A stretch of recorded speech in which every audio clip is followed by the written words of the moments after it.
ঈদে কি বাড়ি আসবি না? ঈদে বাড়ি আসবো কিনা বলতে পারছি না বাবা। তোমার অ্যাকাউন্টে টাকা পাঠিয়ে দিয়েছি। বাবা, আমার প্রমোশন হয়েছে, স্যালারিও বেড়েছে, পুরো 1 লাখ। আলহামদুলিল্লাহ। বাবা, একটু লাইনে থাকো। বাবা, তুমি তো বলেছিলে পিতৃঋণ কখনো শোধ হয় না। তুমি 26 বছরে আমার পিছনে যত টাকা খরচ করেছো, তুমি কি জানো আগামী 5 বছরে সেই টাকা তোমায় ফিরিয়ে দিতে পারবো? আমার এখন স্যালারি মাসে 1 লক্ষ টাকা বাবা। ও, এই কথা। তাহলে শোন, তোকে একটা গল্প বলি। বলো বাবা। তোর বয়স যখন 4, তখন আমার বেতন 3000 টাকা। 1200 টাকা ঘর ভাড়া দিয়ে 1800 টাকায় চলে সংসার। আমি আমার সাধ্যমতো সারা জীবন চেষ্টা করেছি তোর মাকে সুখী করতে, প্রতি ঈদে কোরবানি দিতে। তোকে যেবার প্রথম স্কুলে ভর্তি করালাম, সেবারই প্রথম আমরা আমাদের কোরবানি দিতে পারিনি। সে বছর তোর মাকেও কোনো উপহার দিতে পারিনি। তুই যখন ভার্সিটিতে উঠলি, আমাদের অবস্থা তখন মোটামুটি ভালো, কিন্তু খুব কষ্ট হয়ে গিয়েছিল যখন আমার ট্রান্সফার হয়।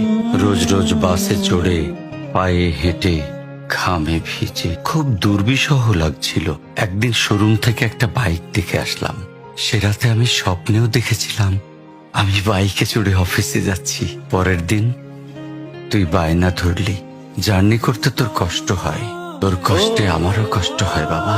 আমি বাইকটা তোকে কিনে দিয়েছিলাম। তুই এখন লাখ টাকা বেতন পাচ্ছিস, কিন্তু মনে করে দেখ, অন্য মাইনে দিয়ে ব্র্যান্ড নিউ মোবাইলে হেডফোন কানে লাগিয়ে সারা রাত গান শুনেছিস, পিকনিক করেছিস, ট্যুর করেছিস। তোর প্রতিটা দিন ছিল স্বপ্নের মতন। আর তোর টাকা নিয়ে আমি এখন হার্টের বাইপাস করাই, ডায়াবেটিক মাপাই।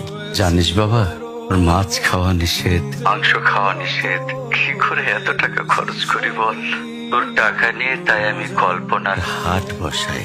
আমি বাইক চালিয়ে সারা শহর ঘুরে বেড়াই, বন্ধুদের নিয়ে সিনেমা দেখতে যাই। তোর মার হাত ধরে চাঁদনি পশরের সেন্ট মার্টিনের বালুচরে হেঁটে বেড়াই।